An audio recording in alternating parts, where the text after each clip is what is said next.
And great. Well, good evening, everybody. This is Patrick from the Poison Pen Bookstore in Scottsdale, Arizona. And thanks for tuning in to another virtual event. And tonight we have Stephen Spotswood. He's going to be talking about his brand new fourth book in the series, Murder Crossed Her Mind, in the Pentecost and Parker series. And Stephen signed a batch of books for us. And as always, I'll go ahead and put a link in the comments field if you'd like to buy one of the remaining books. If you have questions for Stephen, go ahead and put them in, and Barbara will bring me back on screen towards the end of the hour, and I'd be happy to ask any questions that you might have. So anyway, Barbara, over to you. Thanks very much, Patrick. Steve, what a pleasure to see you. And I think you're decorated up for the holidays. Oh no, this is just these lights have been up since the pandemic, since so I'm Really? spending so much time in my office. I'm like, I would like it to look a little joyful year round. So these are Oh, up. why not? I know. No, it's really very, very nice. We have lights sort of like that all around our house and up our saguaro cactus. But we're not allowed to keep them there all year round, which I know it makes me really sad. There you are. So we are talking tonight about Murder Crossed Her Mind, which is the fourth book in this wonderful series.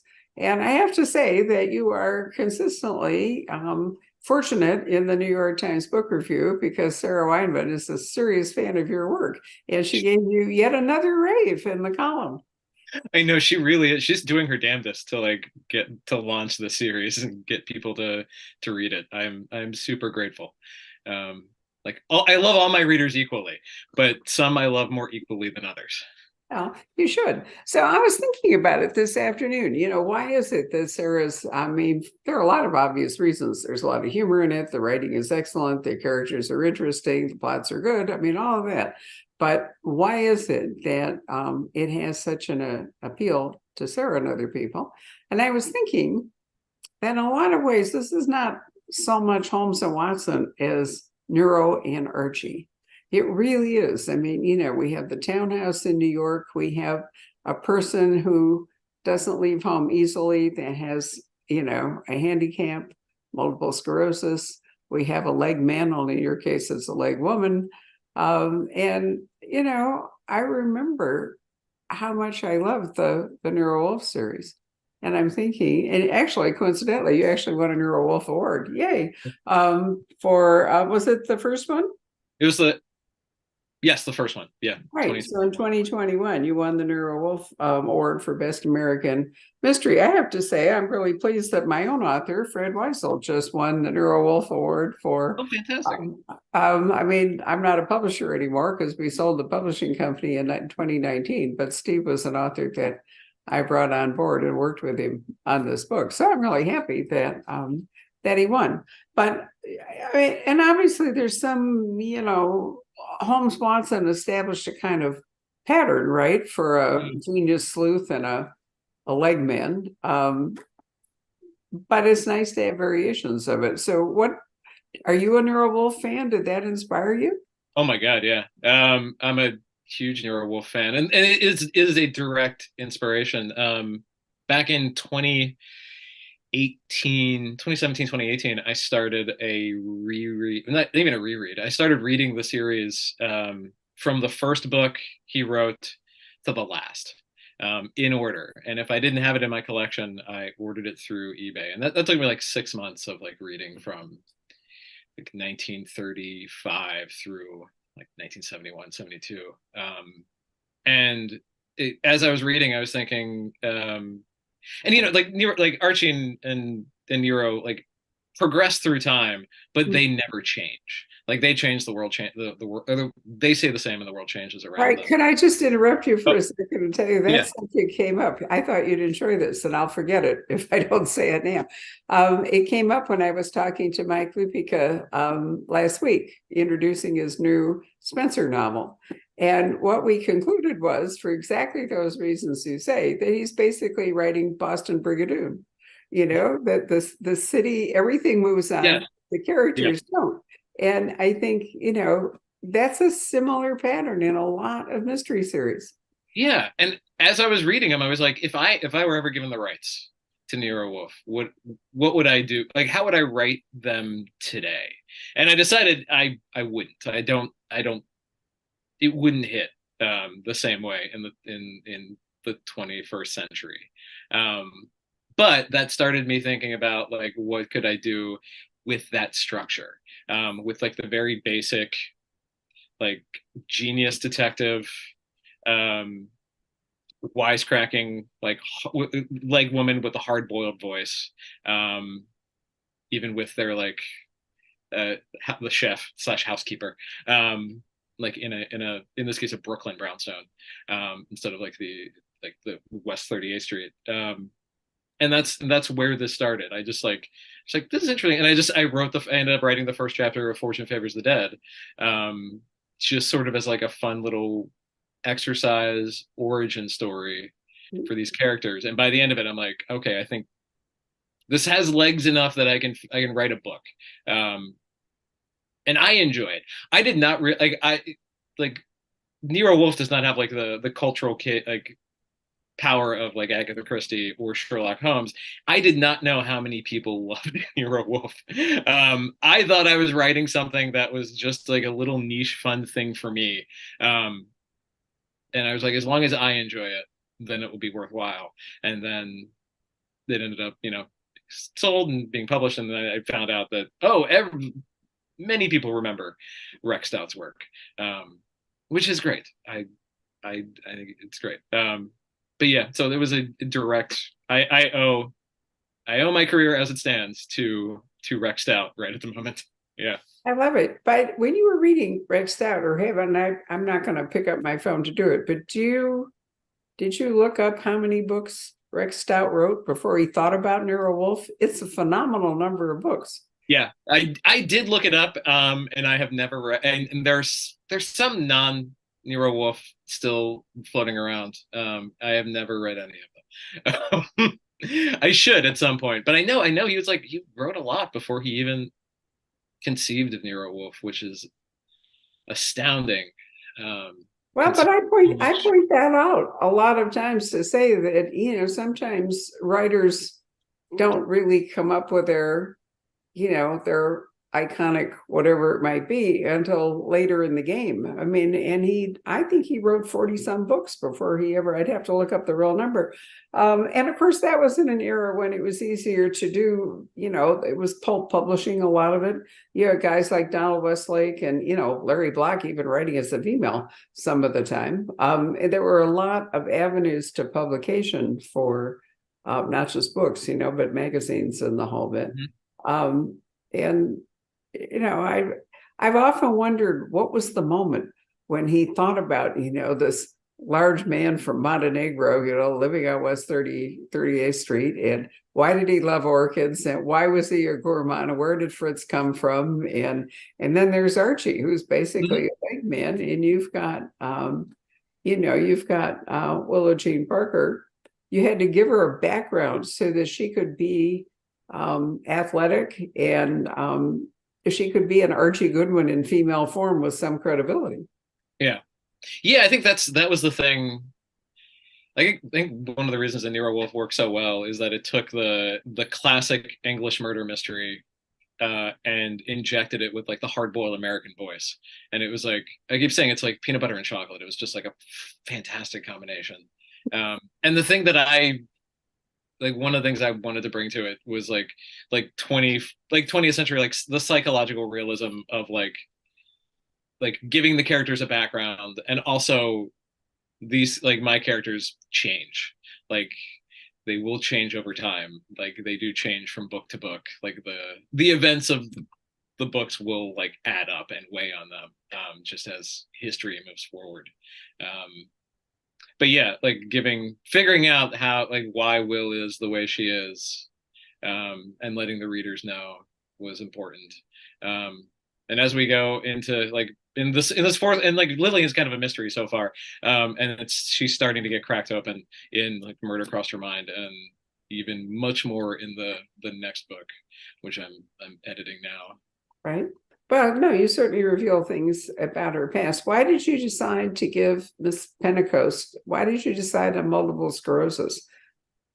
A couple of reasons. Like one of my jobs for going on now just over 20 years has been writing in the about federal healthcare, about people working in like VA and DoD, and so I've like been writing about physicians and patients, so, like dealing with long term, like very like chronic long term illnesses for a long time, and so I was like acutely aware that there aren't a lot of like protagonists in like serious protagonists who like have a chronic illness like that.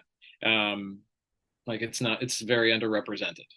Um, as for why multiple sclerosis, I think for certain practical reasons, one, it was known in 1945, like it was called multiple sclerosis in 1945. Like they didn't know like the mechanisms of it, but I could have them talk about it. And we would understand in the modern day like what they're talking about. It was something that it goes up and down, like so as the story is needed, like her symptoms can worsen and they can lessen, but at the same time it will always get a little bit worse and a little bit worse, as time marches on.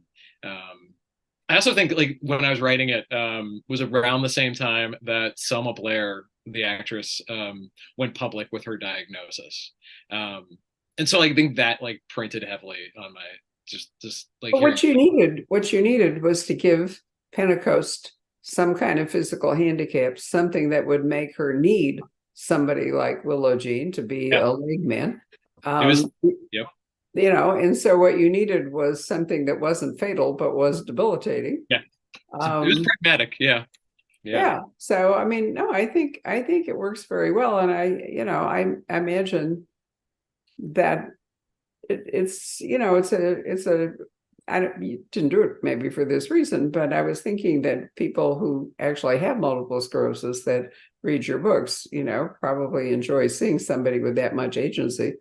I have had a few emails and even people coming up to me at events, saying like basically saying you that I've gotten it saying I've gotten it right, at least so far, which means a lot because that's like one of the things I try and take care with, is to show just how these kind of chronic illnesses are always there. Like even when our symptoms are like baseline. And also, it gives the housekeeper a sort of added role in the sense that, Mm-hmm. she's always concerned about feeding her and keeping up her, up her strength. And so Willow has to, carry food to her sometimes when they're off doing things. So I think you do all that very well. So hoarding is something that has come to everybody's consciousness a lot more, I think, recently. There's a famous case in New York, where in New York City where all that was. So why did you decide, well, tell us the background of the story and then we can talk about the hoarding.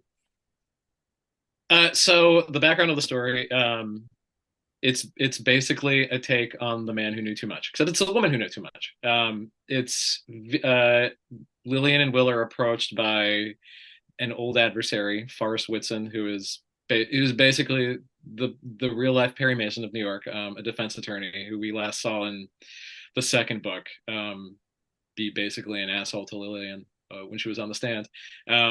And he's worried because a dear friend of his, an elderly woman, Vera Bodine, has gone missing. And Vera's a very interesting woman. Vera has a photographic memory, which served her very well in her years as a secretary for a high-profile law firm, and also served her very well during the war when she was helping the FBI hunt Nazis on American soil.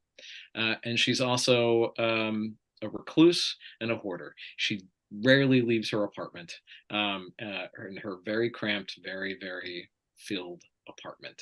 And she's now missing. And Whitson has hired Lillian and Will to find out who has taken her. And, there are a lot of suspects, including Nazis, which is fun as Nazis can be.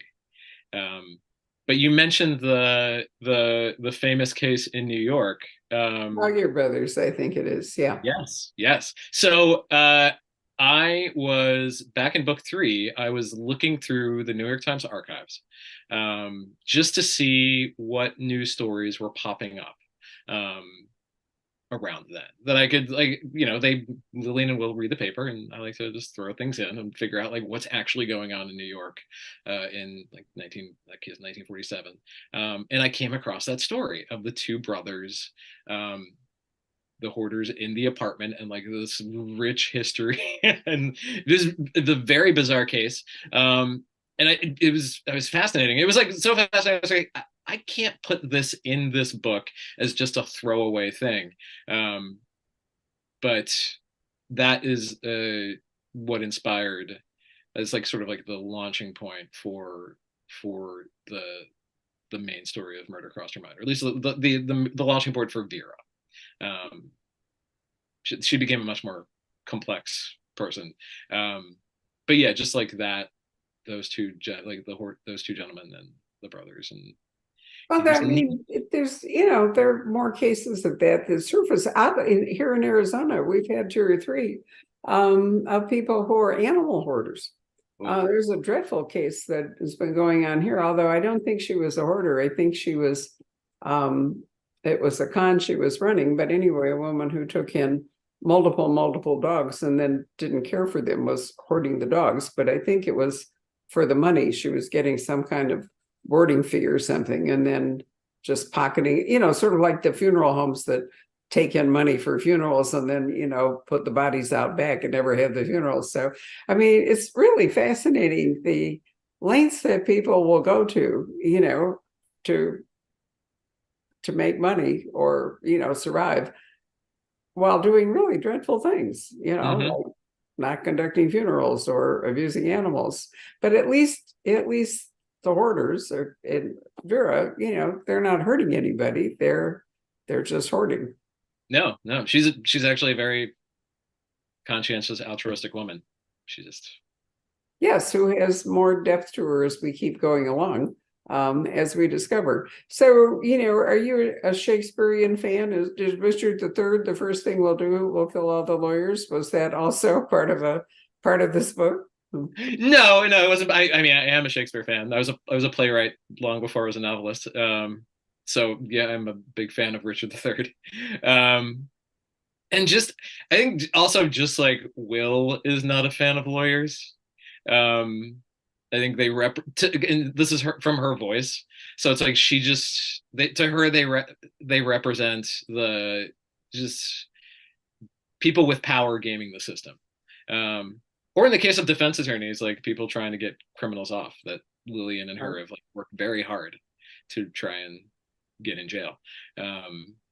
And her preconceived notions are upended a little bit in this book, at least where Forrest is concerned. But yes, it's Will's prejudice. Right. The lawyers come in because Vera, for decades, actually, worked 2 decades anyway, worked as an assistant for an attorney, a law firm. And I guess it's pronounced bookbinder, even though the spelling is South African, Boek, bookbinder, or Dutch, whatever you want to say. But anyway, she worked for a law firm where she was invaluable for her astonishing memory. She didn't need to take, notes, whatever it is. And that's why the FBI, tried to use her during the war, or did use her during the war to try to identify Nazis. But it turns out in the book that maybe this memory is a weapon against her. Yeah. It became like a sort of philosophical thing as the book went on, as I was thinking about it, and as Will's thinking about it, of like, what if you could never forget anything? Right. Like every little slight, every terrible thing, every awfulness, every bad story you read in the paper, like all the stuff that we forget, it just slips out of our mind, but it's all in Vera's head somewhere. And what does that do to you? I like it. It makes sense she would never want to leave the house, I think, is the conclusion that Will comes to pretty. Well, I was going to say that, she goes from being, a working woman, a valuable employee, and all, she ends up living in her apartment up at the top of the apartment building, a small apartment building, gradually being surrounded by skyscrapers. And, the whole New York real estate game and airspace and all, it was just a wild, wild thing. My sister and her husband lived in a co-op that made a killing by selling its airspace rights, so they could do something alongside. I mean, only in New York does this kind of stuff go on, But anyway, I can see her in this kind of older, respectable, smaller scale apartment building while high rises are beginning to go all around her. But there she is, living up on the top floor, and some company, some agency is actually sending mail to various tenants, offering them a premium if they'll move out. So, the sort of assumption is that this is a developer looking to evict everybody from the building, which is a fairly common tactic in New York City. People trying to dislodge what do they call it? Rent protection, rent something or other. Rent control. Yeah. Yeah. Thank you. Rent control. And so there's another thing, going on in the book is who is sending letter. I love the fact that $300 was enough to get people to move. I mean, you really are in 1947, and money is what does $300 equate to now? I don't know without looking at the inflation calculator. But it's up there. It's in, I'm going to do it. Inflation calculator. It was sort of, the point is that $300 was enough to get several people thinking that they would take the money and move. Yeah. Okay. I actually don't want to do it. I don't want to accidentally. No. It's fine. You don't really. I'm just pointing out the money tossed around in crime novels today has so many zeros attached to it. It's $300 sounds for a minute like that can't be right. And then when you think about it, it was. I think the average rent in Manhattan at the time was under $60 a month. It varied depending on where in Manhattan you were. Well, I can tell you from personal experience that the rent for an apartment in Palo Alto, California in 1962, when I got married and moved out of my dorm at Stanford, was $110 a month. So that is, if we're 1947, 60 some dollars, that's not a big jump. Yeah. I mean, you could buy a house in the mid 60s in various places. You could buy a house for $30,000 at a 6% mortgage rate. So, the numbers today are so big and so, that it's hard for people, I think, to recognize that those are still real figures at the time that you are employing them. Yeah. Right. So anyway, we have Vera, and she's gone missing is the problem. And so the first order of business is to determine whether she's not missing, but somewhere in her apartment underneath all the hoarding. But nobody finds her there. And so where's Vera is a big question in this book. Yeah. It's interesting. It was interesting starting with a missing persons case instead of a murder case. It kind of there's I say early on, there's a ticking clock involved. There's a living person, presumably, hopefully a living person that's dependent on all of this, on them moving quickly. And that's fun. It's you get to start. It's a nice starter's pistol for the beginning of a book. It is, right. Patrick has just messaged me that $300 in 1947 was equivalent to $4,100. So, enough for many people to actually think about moving. Yeah. And but before we have Vera gone missing and her very concerned once upon a time employer bringing the case to Pentecost and Parker to saying, "Where's Vera?" There was another crime that actually opens the book, one just against Willow. So, I think it's an interesting question as a reader. Do you think this is just a one-off, or is it just presenting complications that have to be resolved, or what? Are you a plotter? Did you set this book up, or do you just kind of work your way along? This one, I didn't do a detailed outline of this one. But so so there are two. This is the first time I've done like straight out subplots. Right. There's two of them. Hmm. Um, and the first one is is basically the cold open of the book. I always like to use the first chapter as a cold open. And essentially Will is mugged. She gets scammed by a pair of like con artists who draw her in and mug her. This young man woman team, and they take her bag, which also includes her gun, um, like her brand new gun that replaced the one the cops have from the previous book, and she is just deeply embarrassed and ashamed of this. Like she doesn't want to tell Miss Pentecost. She doesn't want to tell the cops because it's like she's supposed to know what she's doing. This was not supposed to happen to her. And so like this is like a personal complication for her. While all of the main mystery is going on, Will is trying to sort this out.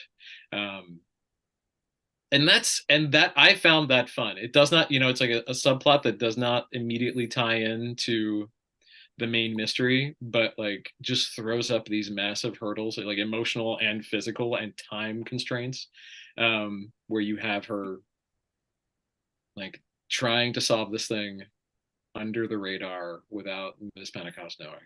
Right. Um, Well, and it was even worse because the house keys, the car keys, the checkbook, or deposit slips, I guess it was. it gets worse as things go on. Yeah. Yeah, I mean, we carry, I mean, now if somebody takes your phone and, you have failed to have, whatever, so people can't get in it, your entire life is in your phone. But for women, very often, much of our lives is in our purse. And so, to lose it would give people multiple opportunities to intrude into our life. Yes. Yeah. I like the way she flattened the tires of the car, realizing that the car keys were one of the casualties of this whole deal, and then suddenly realizing that they could figure out which car the keys belonged to and steal it. She has to hot-foot it up there and let the air out of the tires in order to prevent them from driving away. Yeah. And it's like a little domino of like, okay, I gotta let the air out of the tires. Oh, now I have to get home. I don't have any money. I have to get spare change off the sidewalk for a bus. Oh, we have to take a cab to the crime scene because we don't have the car. And then we Right. have to go back and get the car and spend like an hour at midnight pumping up the tires just to get back home. Um, it becomes a mess. Like while I was writing this, figuring out the logistics of everything she had to do in order to keep it a secret. Right. Um, I was like, this is a mess. Will, what are you doing? Embarrassed, I mean, I understand that. Yeah, She was taken for a sucker. She thought she was doing a good thing in protecting a woman, and it turned out that it was just, she was taken for a mug. She yeah. was mugged all the way around. I love that. I thought it was a really interesting, thread running underneath everything, almost like one of those running gags in a play, Hmm. where there's something going on that, that keeps going along. And so we have Vera missing, and we have a law firm connected with that. The lawyer that she worked for, the other people in the firm, and then the lawyer who decided he wanted to be a criminal. Well, he didn't. He became a criminal attorney and therefore has moved out of the firm or was moved out of the firm. Those are the main players. Hmm. Then off we go looking for Vera and trying to figure out what happened to her. Were you influenced at all by Murders in the Building? Not at the time. I had not. I'm trying to think if I came to Murders in the Building late. Um, so I think when I was writing this one, I had not seen it yet. Um, so no. I do love it. I'm only halfway through the second season now, because it's one of the shows that my wife and I have to watch together. So we have to like sync up our schedules to watch it. Um, but yeah, so I wasn't, but also just like I think like the like, oh, you have a building full of suspects is I didn't invent it. Murders in the Building didn't invent it. Somebody, I don't know who invented it, but it is it's a trope. And it's a fun trope because it's like you have a whole slew of disparate individuals, like lots of weird personalities, some of them conflicting, um, that could all very possibly be suspects. And it's just, that was fun. That was fun to like populate this little apartment building. Well, that's it. You do end up populating if you have an apartment building, you do. And that's different than I mean, Agatha Christie country house structure.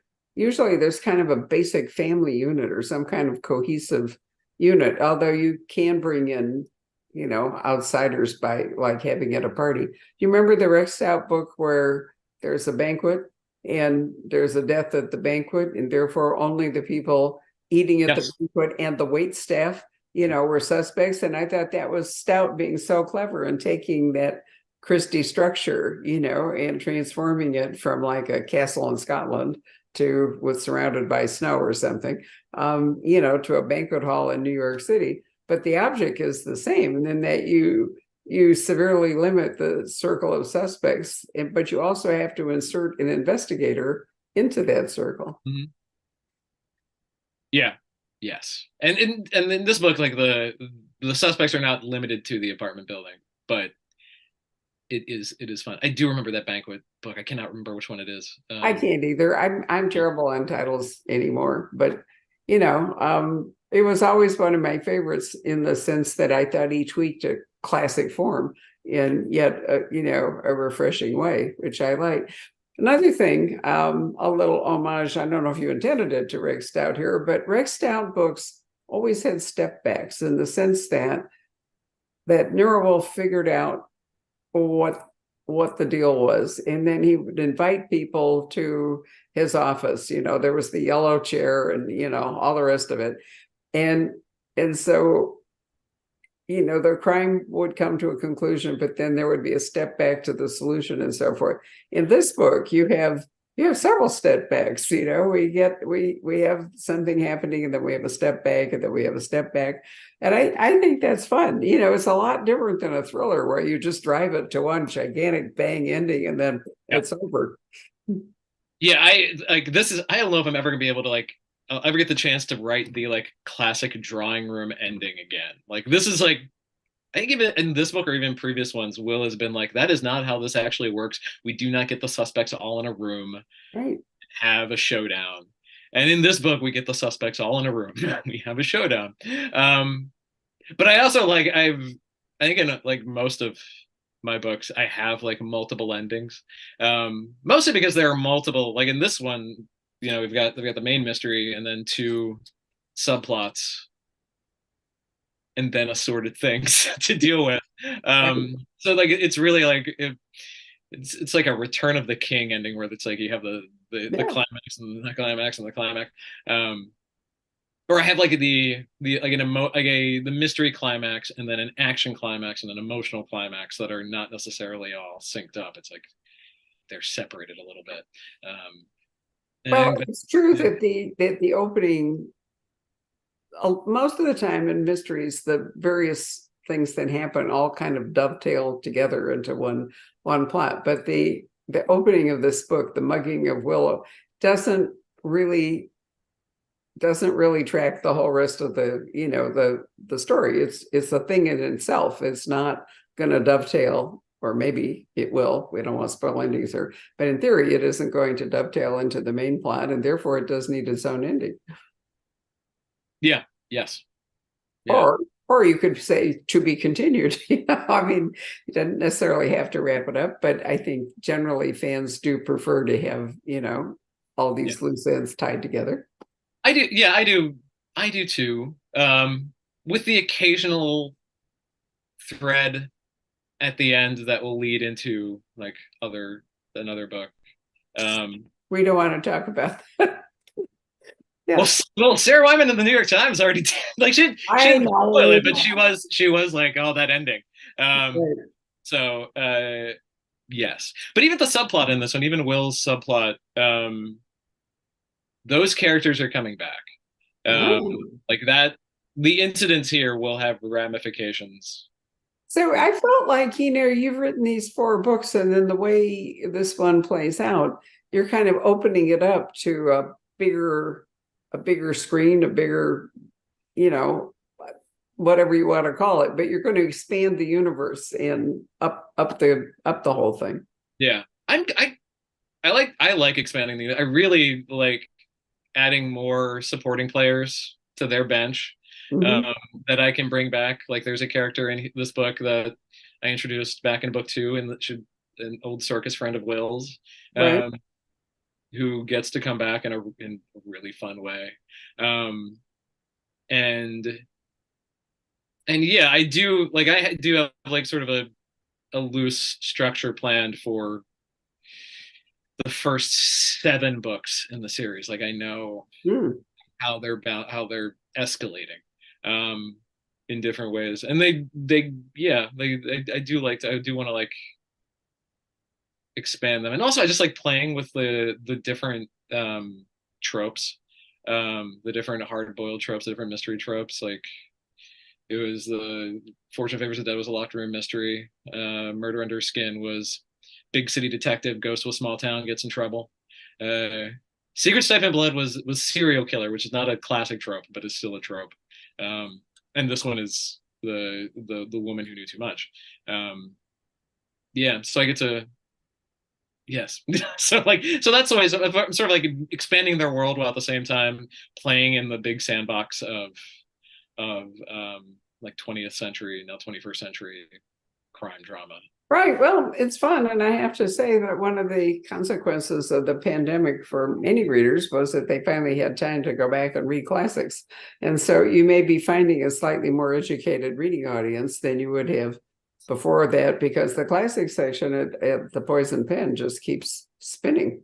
Yeah, I had the launch event last night. It was an in-person event, and I asked, like, somebody asked like where the inspiration came from, and I mentioned Rex Stout, and I was like, does anyone know who Rex Stout and Nero Wolfe are? And like 3/4 of the audience nodded, and a vast wide range of ages, from like teens through as Really. high as you can go. They knew who Nero Wolfe was. Well, that is encouraging, because I think many of us worry that people are not reading as much as they did. I did think that the pandemic did, in fact, bring people back to books. And I'm hoping that won't go away. And, since streaming now has got, all kinds of stuff going on with it, which was the other thing that we all did during the pandemic, stream away. And I love that. And I thought it was great, for so many stories to become, long form television and the whole bit. But that means that people aren't reading while they're watching. Mm. So I'm hoping that the sheer cost of other forms of entertainment, which has just skyrocketed, does mean that while books have climbed in price, but nonetheless, all the way around, it's still more for your money, and you can pass it on and you can reread it. It's not like a theater ticket or, a ticket to the Super Bowl or something. Or I think about what people spend on Taylor Swift and Beyonce, and I'm just like so flabbergasted. I mean, you could create a library. Oh my God, don't make me compete with Taylor Swift and Beyonce. That's a losing proposition. But I Well, understand what you mean. Yeah. I'm just talking about the people are actually willing to pay, that kind of money to attend something, and they're going for the experience. Yeah. I mean, so people are willing to pay thousands of dollars to share in an experience. So, a $27 book, which is also an experience that you can share with people. From an economic standpoint, looks, a little saner than it does. I think they make wonderful gifts. I do think, that, Yeah.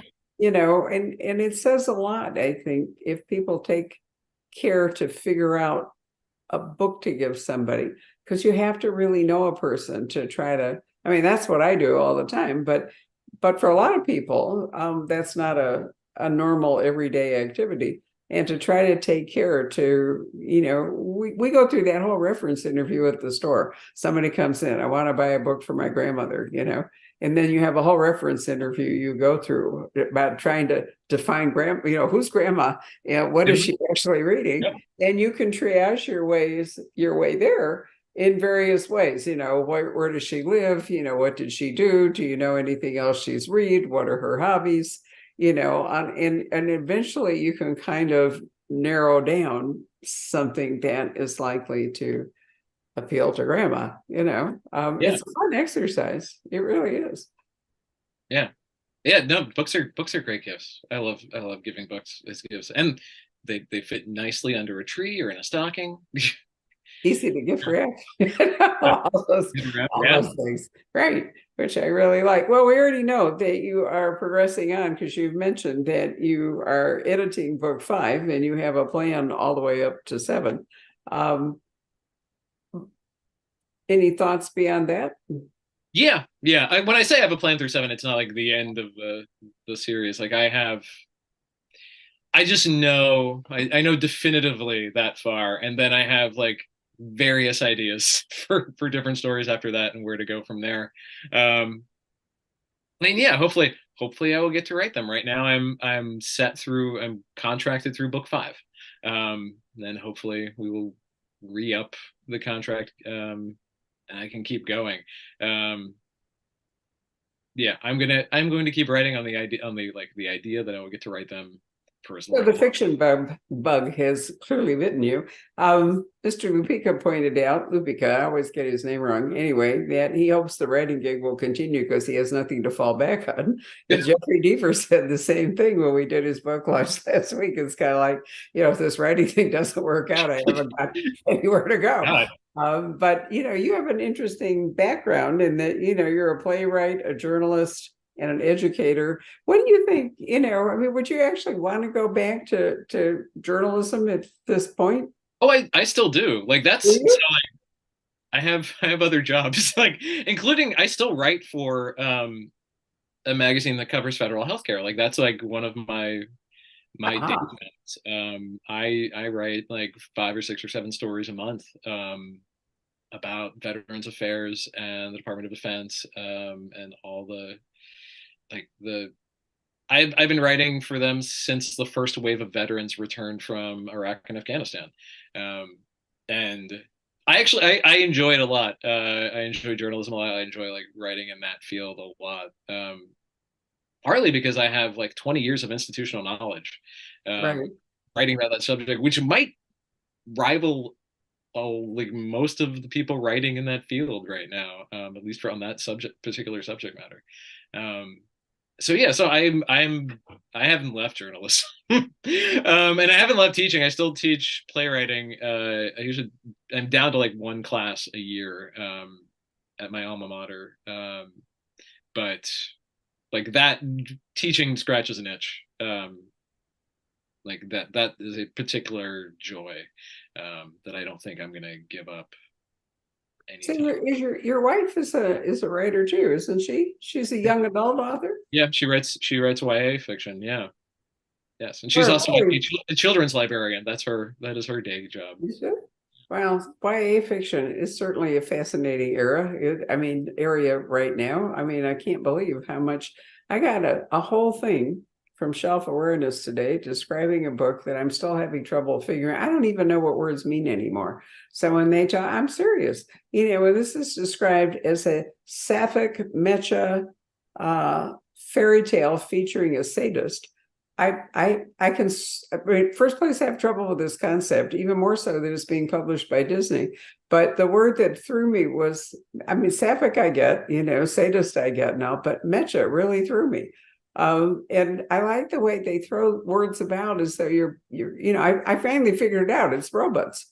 So what we have here is a version of Alice in Wonderland with sapphic, sadistic robots. But the way it all comes at you, and I'm thinking, I feel like it's a language quiz part of the time, to try to figure out what is it that this book is actually about. And there's an assumption, clearly, when it's sent out on a very broad scale, that most people will know what this language is. So I don't know if I'm aging rapidly out of the game or what. I I could not tell you. I was also like, I know 4 or 5 of those words. Okay. Like, Well, it's young adult fiction. I yeah. mean, so that's what Well, made as me. long like I'm sure like it's like okay, as long as the age group that is reading it understands it. Though there should be like maybe a translation for booksellers. For old Just, people. just in- Absolutely true. No, I'm just fascinated. Language is changing. I mean, everything else keeps evolving, faster and faster in our society. But one of the things that truly is rapidly, constantly kind of evolving is language, new terms to fit all these new things. And I think that's great, but I do feel that sometimes they really ought to come with, kind of a translation at the beginning, so you know what it is. yeah, yeah, and it's probably like cycling faster now, but it's not new because like I have bookmarked on my computer like pages and pages of 1940s slang. Right. That a lot of it we know just from watching old movies, but a lot of it is just like obscure, incomprehensible. That if you heard that word, you'd be like, I have no idea what that is in reference to. Sure, because And then I've got circus slang, which is an entirely different uh, genre of language. Yeah. absolutely true. I mean, slang all depends on contemporary cultural references, and so as society moves on, so does that. I mean, how many people will understand, hoarding toilet paper once we move any further away from the pandemic? I mean, people in Hopefully 2030 people don't. Hopefully, toilet paper, seriously, yeah. It was a great cartoon in the New Yorker, as a matter of fact. I remember. But you had to sort of be there during the pandemic and not be able to buy toilet paper to have any idea why that would matter. Yeah, yeah, that is interesting. I do wonder like how like what the cultural impact of the pandemic and writing about the pandemic and talking about it is going to look like moving forward. I know Uh, a lot of series people like writers that write contemporary series like basically just like it's hand waved it away. Because yeah.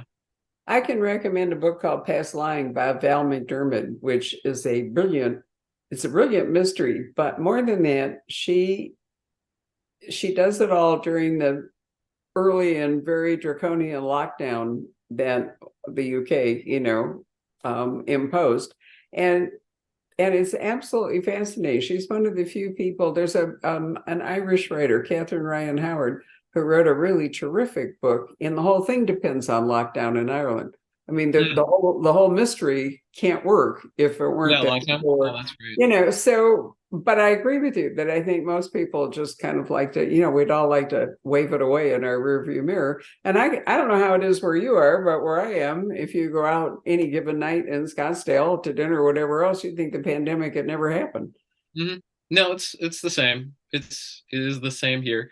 And it's interesting having like written for 20 years about people dealing with PTSD and dealing with traumatic events, Right? and dealing or not dealing with them. It's fascinating to see it play out on a national level of like, oh, we're just gonna like take all of the trauma of 3 years of that, and we're just gonna shove it down, and not talk about it. Um, yeah, it will be an interesting time going It forward. will be, and I think that it'll take writers to achieve some distance before it's a comfortable thing to write about. Patrick, why don't you come and join us and see if there are any questions from the audience or contribute your own thoughts to this discussion. Hmm. And thanks, by the way, for looking up the the dollar equivalent. Stephen was Yeah, his I computer wasn't would. aware. That's a pretty handy calculator. I wasn't aware of that. That's Yeah. very handy. You can Very put nice. the year and the amount and all that. Ba, ba, ba. Renee wants to know, Barbara, are you still hoarding toilet paper? No, I didn't hoard toilet paper. To be really basic, I have a Toto toilet, so toilet paper was largely irrelevant. Let's see here. Um, hmm. People are asking more about the hoarding part of the book. Yeah, I remember reading that there are a number of books about the Collier brothers, and didn't one of the brothers die inside the hoard, and they had a hard time finding him for a while? Yeah, it was very Something yeah. like that. Yeah. Yeah, right. And it was a think, brownstone up in Harlem, wasn't it? yeah, yeah, yeah. And I think I was told last night that Cory Doctorow wrote a book Did. inspired by that, That's right. which I did not know until I was told last night. That's After the fact. right. There was a short little book called The Ghosty Men, which is about that case, which we used to have here at the store. But let's see. And they found like, part of a plane. They found like pianos. They found all kinds of stuff. Apparently, one of the brothers would go out late at night and just bring stuff back into the brownstone. Interesting. One of the things I think is really interesting about it before we move on is the structural integrity of the building in which all this is being kept, because Indeed. I mean, the sheer weight of old newspapers is a lot. Pianos is a lot. And I sometimes, I mean, this woman in your book is living on the top floor.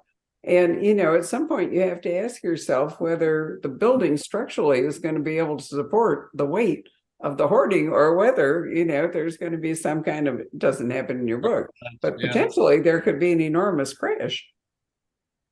Yes, For that sure. does not readers, but yeah, no, it could. There's a question about do these books need to be read in order?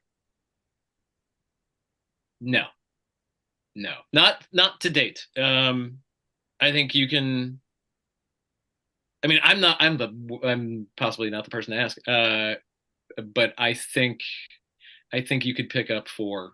And I try and do a good job of introducing all the players and setting the stage, so that you don't have to know any of the previous events. Well, this is only book 4, and the Yeah, first 3 are available in paperback, so it's not as monumental a task as if you found book 9 in a series and you that's true. went Yeah, all the way back. go back, Ideally, read all of them. Yeah, yeah, but ideally, if you start reading book 4, if that's the first one you come upon as a consequence of this, for example, discussion, you then go back to book 1 and read your way forward through 1, 2, and 3. You could do that. yeah. Yeah, I think there's emotional growth that happens with the characters throughout, but like there are not like facts and figures that you need to know in order to understand what's going on. No, and the mystery is complete. It Oh, isn't yeah. like that he's leaving you with the crime unsolved. So, but that this question comes up a lot. And I think that almost all crime writers, and that's a broader term than mystery, which I really kind of like, all try to make their books independent in terms of the plot.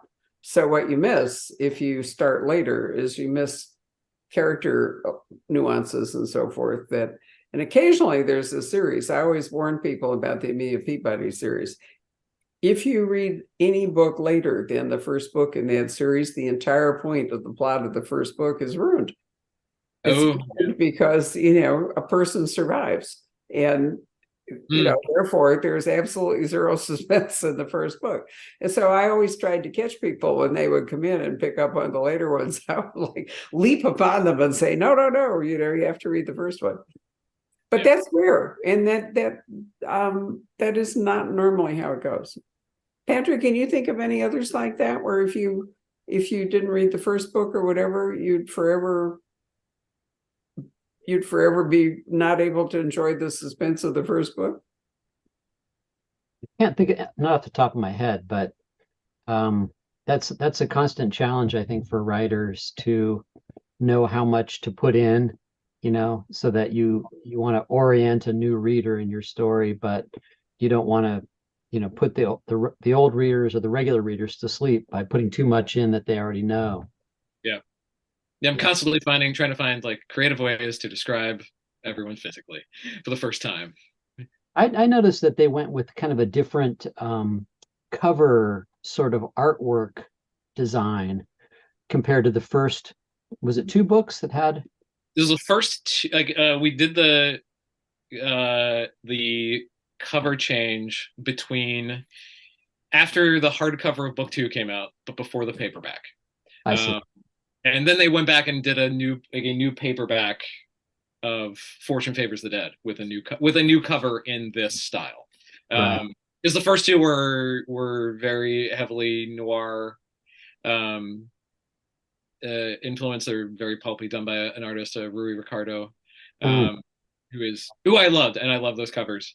But Doubleday was like, we want like more colorful and a little more commercial, and also when you see them all together, they are clearly a series, because they're just all, you know, around that single iconic image in the center.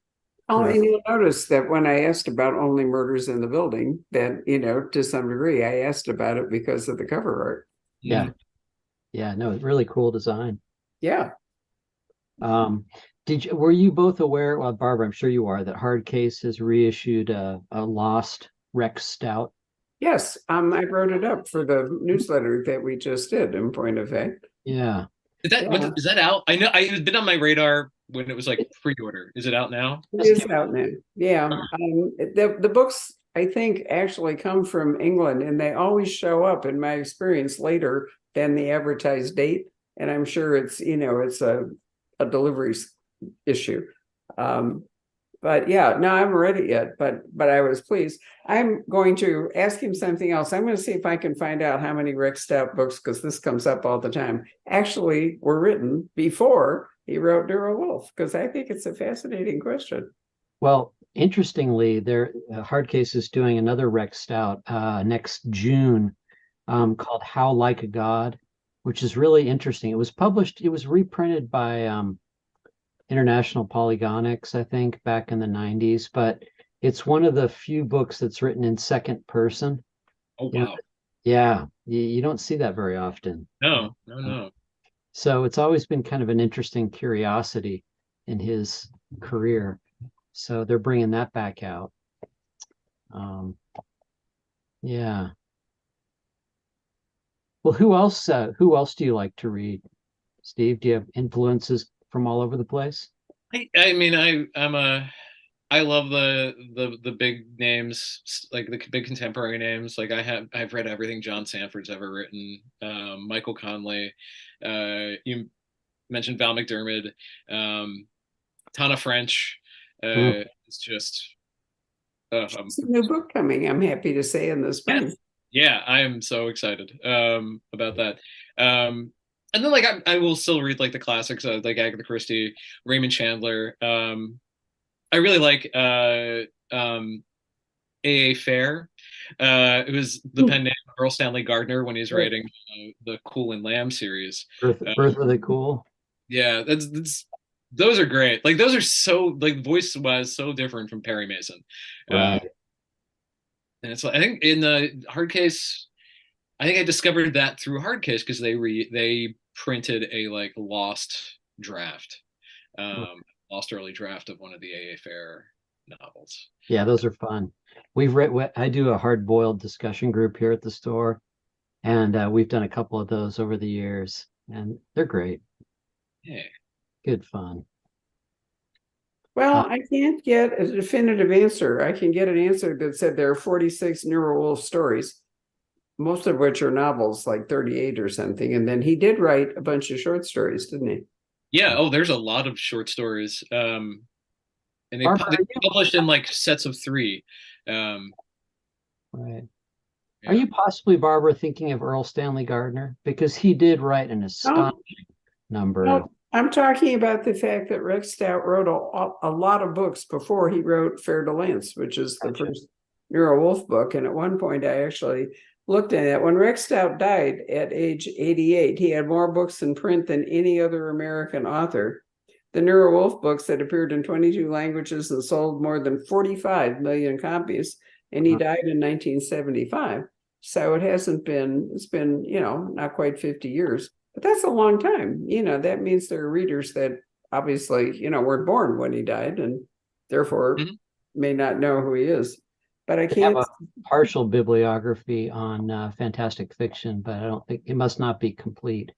it's all Nero Wolfe, Nero Wolfe, yeah, 1934 was the first one. If you scroll down, there are novels beginning in 1913. right, exactly. Yeah, Well, we don't have to bore everybody with looking it up, but I am serious that, and I just mentioned that because I think it's so interesting that writers can move along and then all of a sudden some idea appears, something comes up and they're like reinvented and and found their voice, found their whatever character it is. And I think that I like to say to writers, even if you don't think everything's going as well as it could, keep thinking, because something may occur to you, like it did to Red Stout, that would suddenly John D. MacDonald is a good example of that too. yeah. He wrote a ton of really excellent standalones before starting Travis McGee, and that really took off. Right. Some novelists are known for only one book, and some novelists are known for series. A series identity is, in many ways, the immortality factor or something comes up. Oh yeah, like I know in used bookstores, Rex Stout gets filed under W so much because they just think Nero Wolfe. W. Yeah. That is funny. Well, Stephen, thank you very much for spending an hour with us. It's really Thank good. you for having me. This is always fun. Please. I'm glad we always get to do this. I will look forward to book 5. And for those of you who are looking for something really fun, I haven't really mentioned how funny this book is. There's a lot of humor in here. Will's got a big mouth. It's really funny. So I really recommend this, during the holidays when things can get tense, it's always great to have a book you can escape into that's just fun, So this would be a great example for that. Anyway, thank you very much for joining us. Thank you, Steve. Happy holidays to everybody. And tomorrow is the first day of Hanukkah. So I will also say happy Hanukkah to those who are celebrating that.